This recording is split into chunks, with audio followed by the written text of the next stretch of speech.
Welcome to Wisdom for the Present, where we take ancient truth and bring it into clear, modern understanding. This episode uses AI-generated narration based on human research and written material. And we're really getting into the thick of it today. Yeah, we absolutely are. I mean, imagine you're standing on this dusty plain, right? Yeah. And you know with like absolute certainty that your city is going to burn. Yeah, it's a terrifying thought. Right. Your friends are going to die, your family will be enslaved, but then, you imagine picking up your sword, strapping on your bronze armor, and just fighting anyway. Because that is exactly the psychological reality we're diving into today. Exactly. For this deep dive, we're looking at the psychology of a doomed man. We're looking at the anatomy of human rage, and honestly, the astonishing capacity for grace in the middle of what is basically a slaughterhouse. Yeah, we are stepping into the absolute psychological meat grinder of books 4, 5, and 6 of the Iliad today. The meat grinder is a good way to put it. Right. And our mission for this deep dive is to look past the surface-level catalog of bronze spears and shattered chariots. Because it can feel like just a list of violence sometimes. Oh, totally. But we are examining this text as a diagnostic tool for human nature. Yeah. We're dissecting the mechanics of leadership under catastrophic pressure. Which is incredibly relevant today. Yeah, exactly. And the physiological and psychological realities of what the Greeks called menos, which is like this divine combat possession. Plus, of course, that agonizing tension between public duty and private love. Right. And since you listening probably already know the broad strokes of the Trojan War, we aren't going to, waste time summarizing the basic plot. Right. Paris took Helen. Yeah. And, Achilles is sulking in his tent. What we're doing today is really extracting practical wisdom from the subtext. Because the author of this epic was writing for an audience that understood war intimately. Right. It wasn't a movie for them. No, not at all. They didn't view combat as an abstract concept on a screen. I mean, it was the baseline reality of their existence. Okay, let's unpack this. Because right at the start of Book 4, we are presented with this massive psychological rupture. Yeah, the truce. Exactly. The Greeks and Trojans have literally sworn a truce.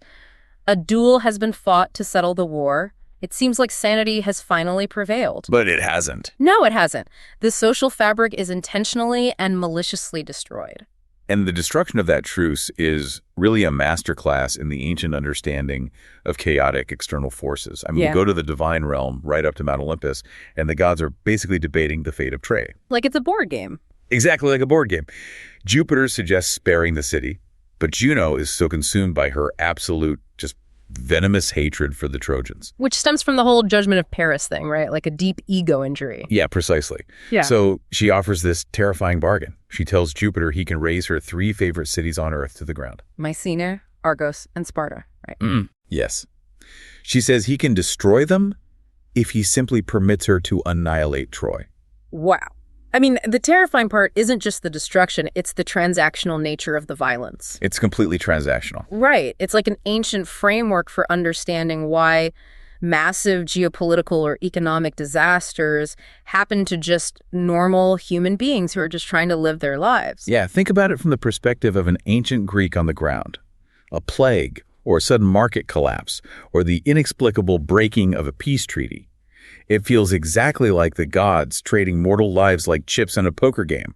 Man, that is bleak. But it brings us to the mechanics of how the truce actually breaks. Because Minerva doesn't just, hurl a lightning bolt. No, that would be too simple. She operates through human vulnerability.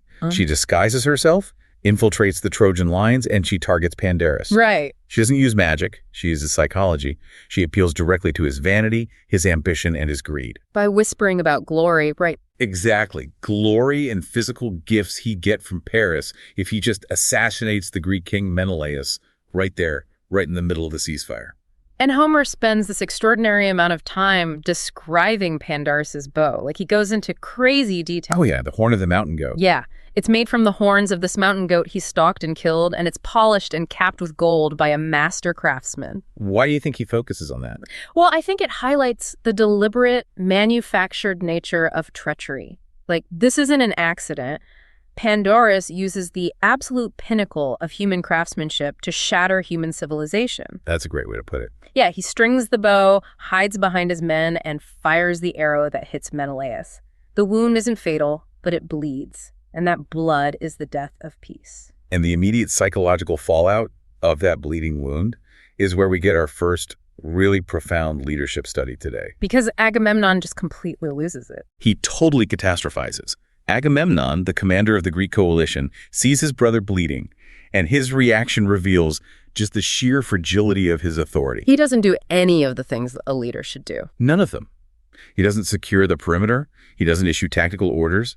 He immediately begins mourning Menelaus as if he's already dead. And crucially, his panic is entirely self-centered. Right. Yeah. Exactly. He spirals into this panic attack about his own legacy. He's wailing about how disgraced he will be when the army sails home without Helen, leaving his brother's bones to rot in Trojan soil. It's the ancient equivalent of, like, a CEO watching a massive PR crisis unfold and immediately whining about their stock options instead of managing the disaster. That is the perfect analogy. But once the physician stabilizes Menelaus, the reality sets in. The war is back on. Yeah. Agamemnon has to mobilize this massive, disorganized, deeply confused army that literally thought they were going home. So he goes on a walking tour of the front lines to motivate his commanders. And his management style is fascinating, mostly because it is just incredibly toxic. It really is. Yeah.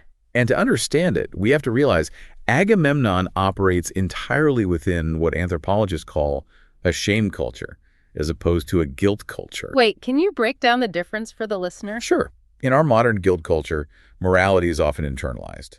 You feel bad because you violated your own internal moral compass. Like a private sense of right and wrong. Exactly. But in the Homeric shame culture, your entire worth, your identity, your very existence depends entirely on how you are perceived by your peers. Oh.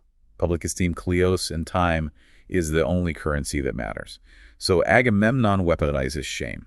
We see this so clearly when he confronts troops who haven't moved yet simply because they literally haven't received the orders. Right, they don't even know what's going on. Yeah. Instead of informing them, he verbally decimates them. He compares them to exhausted hunted fawns standing dumbly in the field. He publicly humiliates them. And he even tries this on Odysseus. Oh, man, yeah. He calls him a coward who only rushes to the front of the line when there's a feast. Which is a terrible idea. Right. Odysseus bites back hard, forcing Agamemnon to backpedal with this sickeningly fake smile. But Agamemnon's primary target becomes Diomed. Yes, and the interaction with Diomed is really the fulcrum of this entire section. Agamemnon approaches Diomed and launches into a surgical strike on the man's lineage. He goes after his dad. He goes right after Tydeus. He tells this elaborate story of Diomed's father, who was this legendary, terrifying warrior.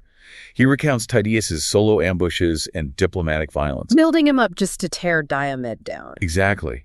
Then Agamemnon delivers the killing blow. He looks at Diomed and says, and I'm paraphrasing here, gods, how the son degenerates from the sire. Ouch. Yeah, he publicly castrates Diomed's honor, labeling him a lesser defective version of his father. I have to interject here because Diomed's co-commander, Sthenelus, he immediately jumps to Diomed's defense, right? He does, yeah. He argues that they are actually superior to their fathers because they successfully conquered cities their fathers failed to take.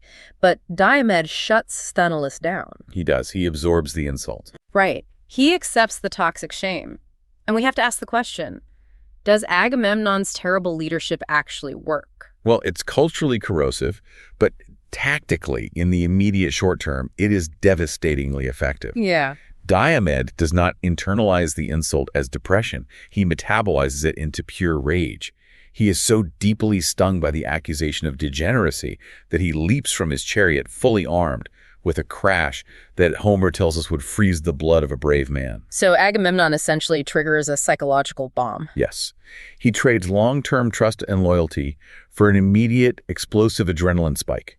So, okay, the practical reflection for anyone listening, whether you manage a team, run a household, or lead an organization, is to really evaluate the mechanics of your own crisis management. That's a vital takeaway. Yeah, because when the pressure spikes, do you cast a vision to elevate your people, or do you instinctively reach for the levers of guilt, shame, and insecurity? A lot of people reach for the shame. Because it works in the short term.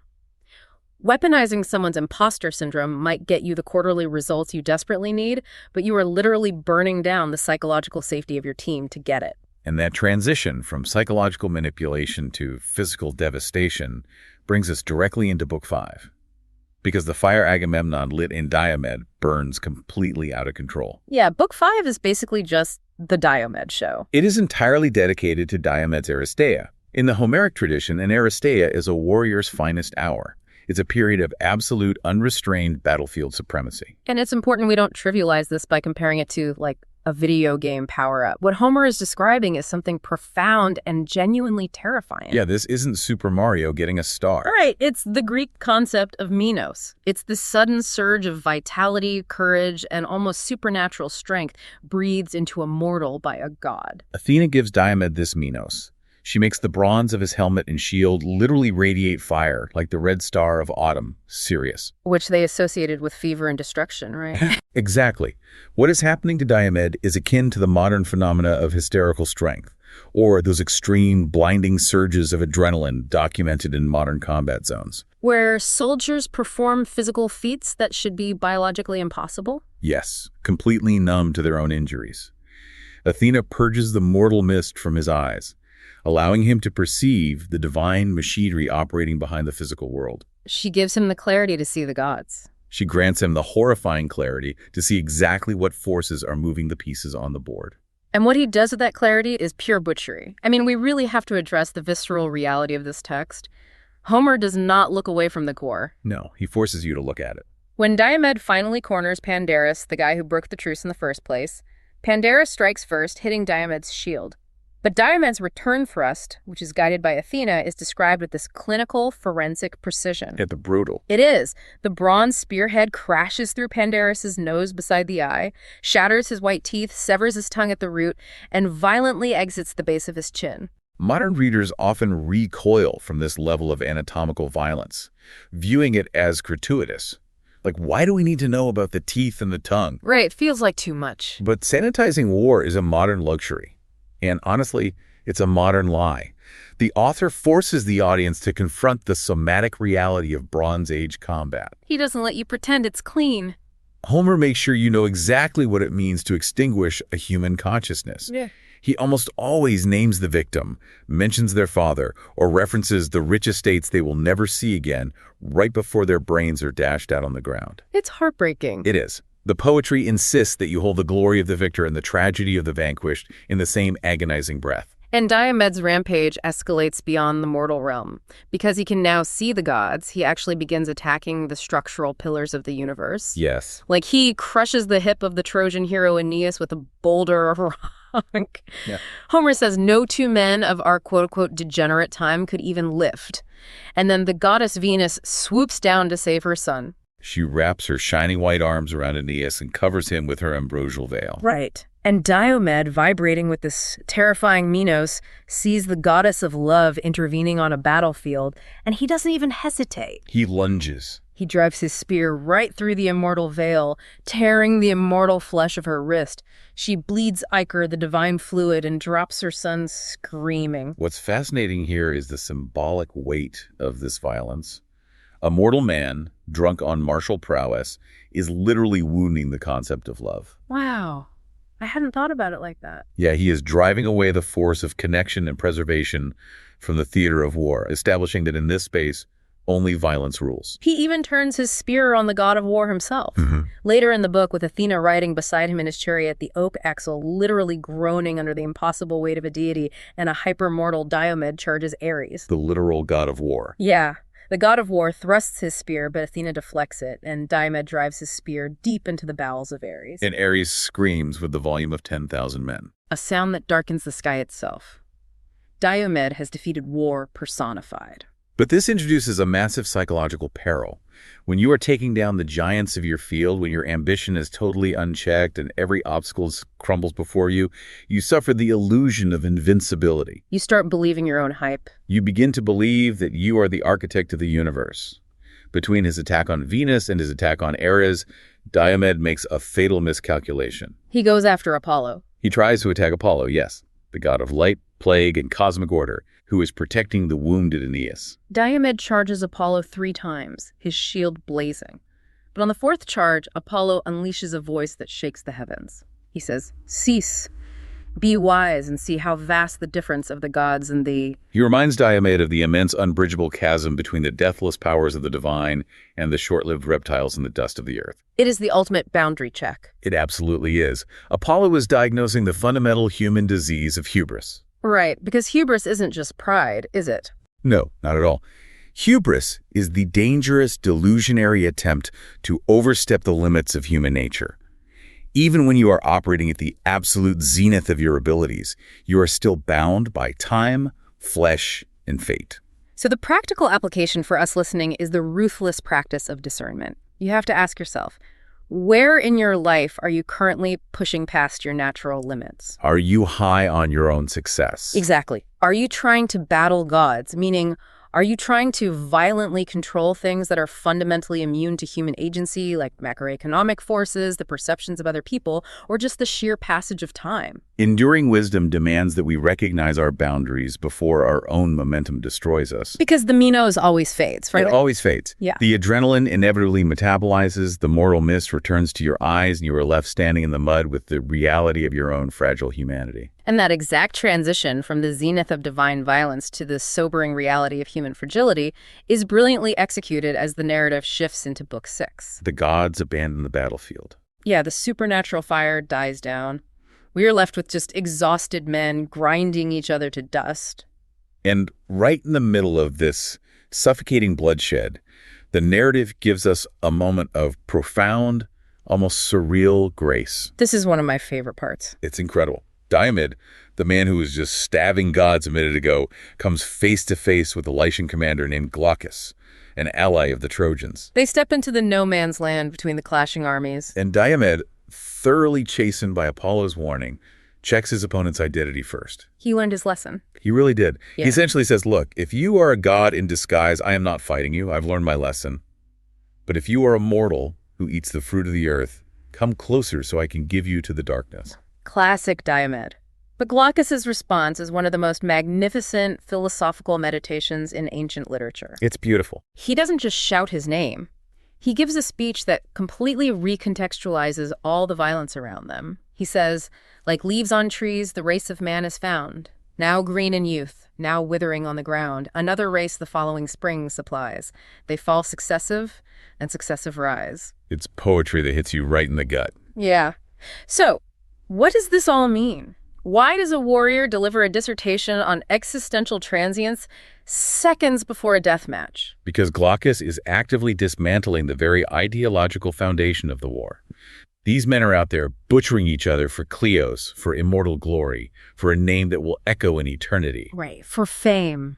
And Glaucus pauses to point out the biological absurdity of that pursuit. We are just autumn leaves. The wind blows, we rot into the soil, and next spring, new leaves bud that have no memory of us. Wow. He goes on to recount his lineage, tracing his bloodline back to the great hero, Bellerophon. Who fought monsters and was loved by the gods. Yes, but who ultimately died wandering the plains, broken and grieving. Glaucus is essentially saying, I come from greatness, but greatness turns to dust. I am here, performing my duty, but I am under no illusions about the permanence of what we are doing. And this lineage triggers a massive paradigm shift.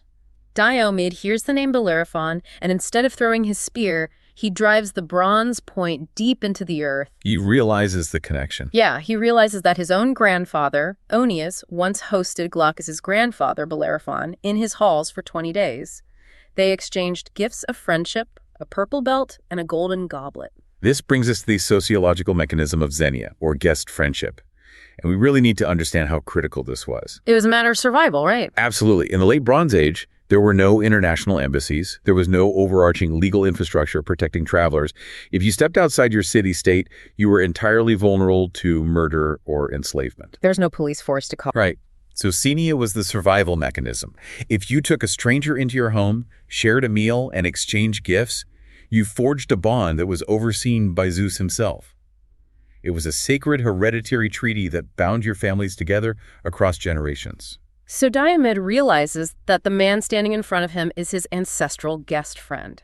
He tells Glaucus, "Welcome, my brave hereditary guest." It's an amazing pivot. He declares that there are plenty of other Trojans for him to kill and plenty of Greeks for Glaucus to kill, but they must not cross spears. To ratify this peace in front of both armies, they agree to swap their armor. And the armor swap contains a detail that historians and philosophers have debated for centuries. Homer notes that Zeus must have stolen Glaucus's wits in that moment. Because of the value discrepancy? Yes, because Glaucus traded his magnificent solid gold armor worth 100 oxen for Diomed's standard bronze armor worth only 9 oxen. A lot of modern readers look at that and think Diomed pulled off a brilliant scam, like he swindled him. Right, they read it as a hustle. But I think that reading entirely misses the psychological state of the scene. The material disparity is exactly the point. How so? Glaucus, the man who just compared human life to decaying leaves, realizes that gold is completely worthless in the face of true human connection. By giving away a fortune in gold for basic bronze, Glaucus is performing a radical act of devaluation. Oh, that's profound. He is proving that the sacred bond of shared humanity is infinitely more valuable than the material wealth they're supposedly fighting over. It is a profound refusal to let the toxic environment dictate their personal morality. I mean, they are standing in an arena where every external pressure, every cultural expectation, and the literal screaming of their dying friends is demanding that they slaughter each other. And they just refuse. They refuse. They choose to honor a historical bond of peace. They reach across the tribal lines that are currently soaked in blood and recognize the humanity in the enemy. The challenge this presents to our modern sensibilities is staggering. We live in a deeply polarized, highly factionalized society where we are, frankly, algorithmically and culturally conditioned to view people in opposing political, corporate, or ideological camps as absolute existential threats. We're told we have to destroy them. Exactly. So the practice for the listener is this. Identify an enemy in your sphere, someone you are incentivized to destroy or humiliate. Can you find the shared humanity, the metaphorical ancestral connection that allows you to drive your spear into the dirt? Can you choose connection over conflict when the entire culture is cheering for blood? That is the real test of wisdom. And as Diomed and Glaucus part ways, the narrative lens pulls back from the battlefield entirely. It executes one of the most brilliant structural shifts in the poem. We finally go inside the walls. Yes, we leave the gore and the dust and follow Hector, the supreme commander of the Trojans, as he walks through the massive gates and enters the city of Troy. He's been sent back by the seers to instruct the women to pray to the gods to stop Diomed's rampage. Right. And this journey into the city is a devastating exploration of the tension between our public, professional duties and our private, domestic lives. Hector has 3 distinct encounters inside the walls, and each one peels back a layer of his psychology. Let's look at the first one. Okay, first he runs into his mother, Queen Hecuba. She sees her son covered in the filth and blood of the front lines, and her maternal instinct kicks in. She just wants to take care of him. Right. She urges him to stop, to pour a libation to the gods, and she offers him sweet honeyed wine to restore his exhausted limbs. But Hector forcefully rejects the comfort. He tells his mother, "Far hence be Bacchus's gifts, inflaming wine, pernicious to mankind, unnerves the limbs and dulls the noble mind." He won't take the edge off. He refuses to numb his exhaustion. In modern terms, he rejects the coping mechanisms we so often use to blunt the trauma of our daily battles. That's a great point. Furthermore, he tells her his hands are too polluted with gore to pray. He delegates the spiritual labor to the women, isolating himself entirely in the physical, brutal reality of his violent duty. He cannot allow himself the luxury of softening. No, because he knows he has to go back out there. It's a stark portrait of compartmentalization, and that theme of compartmentalization just explodes in his second encounter. When he goes to see his brother. Yes, Hector goes to the magnificent house of his brother Paris. And we must constantly remember the context here. Paris is the architect of this entire apocalypse. He's the reason they're all dying. He violated Xenia by stealing Helen from Sparta, drawing the entire Greek armada to the shores of Troy. Men are literally having their jaws shattered by bronze spears outside because of Paris's libido.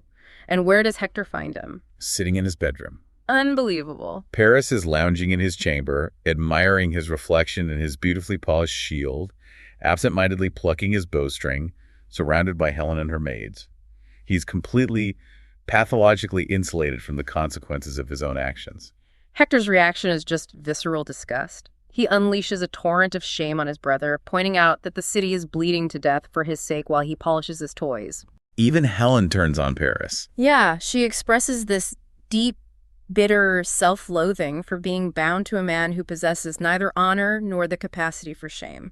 And Paris's response is chillingly casual. He's like, oh, hey, guys. Basically, yeah. He essentially shrugs, offers a weak excuse about feeling a bit sad earlier, and cheerfully says he was just about to get dressed for battle anyway. Translating this to modern organizational psychology, Paris represents the ultimate toxic team member. Without a doubt.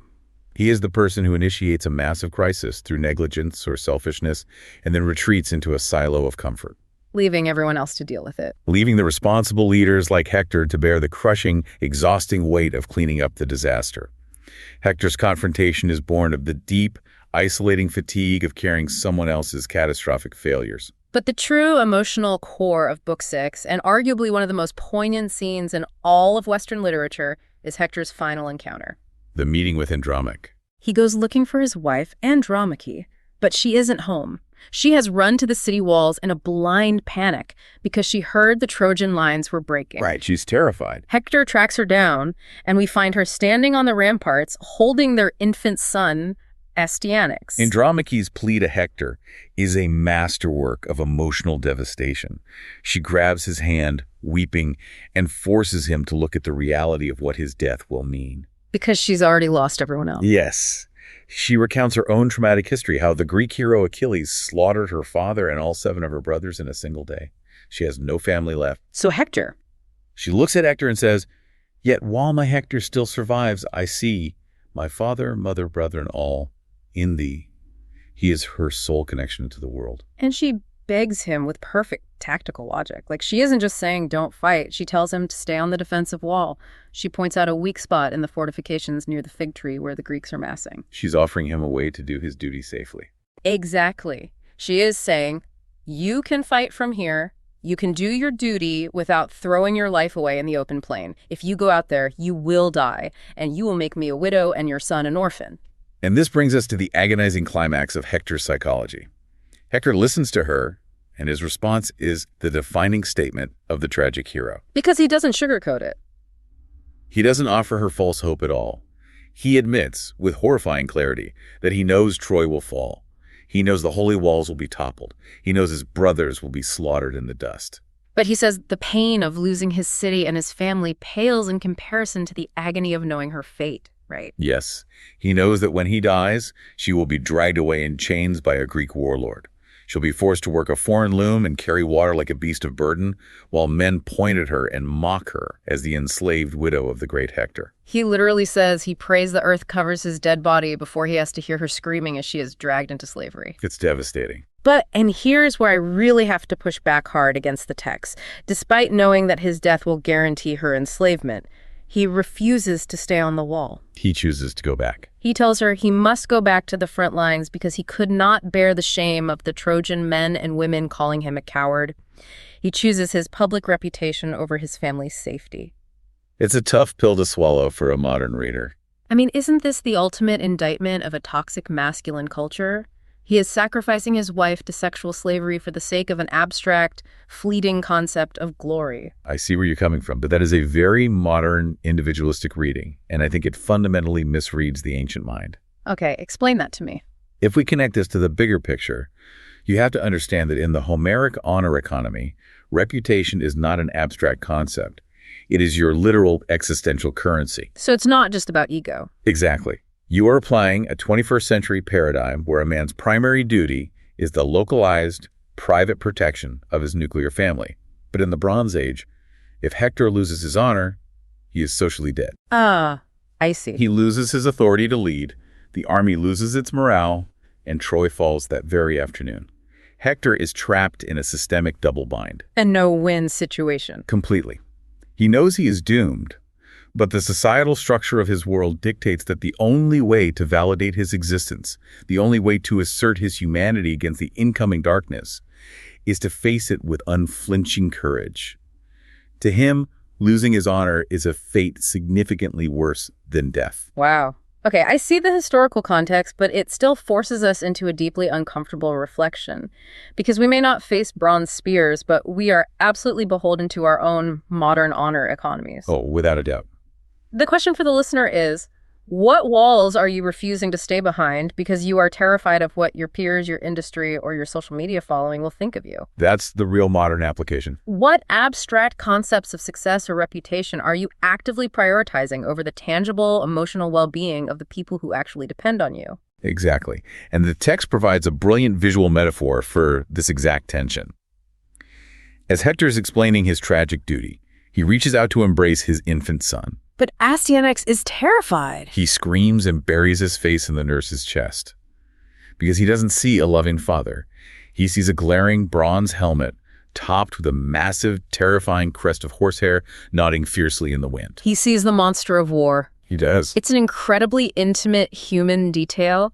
In the shadow of total annihilation, Hector and Andromache look at each other and they laugh. It breaks the tension. It's such a tender moment. Hector realizes what he is doing. He reaches up, unbuckles the helmet, and sets it on the ground. The bronze, the armor, the professional killer, he literally takes it off and leaves it in the dirt. And then he holds his son. Only then does he take his son in his arms, kissing him and tossing him gently in the air. He deliberately sheds the armor of his profession to be fully present with his family. It is a vital transition. Because we struggle with that today. Oh, all the time.